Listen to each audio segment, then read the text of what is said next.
Right now across the country, crowds continue to gather to protest against police brutality and to stand up for people who have recently lost their lives as a result. That includes hundreds of protesters in Lexington throughout the weekend. Alex Valverde joins us now downtown with details in this continuing coverage. Good morning, Chris. Well, right now it is much calmer and much quieter than it was last night. Around 8 o'clock, protesters started here at the courthouse and then quickly moved through the rest of downtown Lexington, marching through the streets and chanting the entire time to make sure that their voices were heard.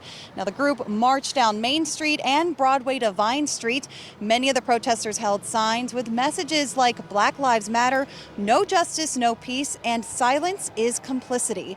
Meanwhile, a number of Lexington police officers in riot gear stood by as the crowd got those messages out.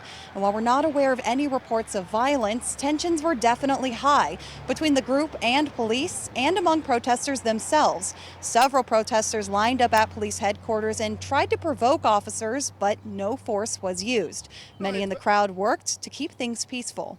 Very important, for people to come and protest, because if you see this thing can lead to a race war, something. Look at what is going on Chicago and stuff like that, But thank God here we are not going that far. We are having a peaceful protest. And as of midnight, we were told by Lexington police that there have been no arrests made during the protest.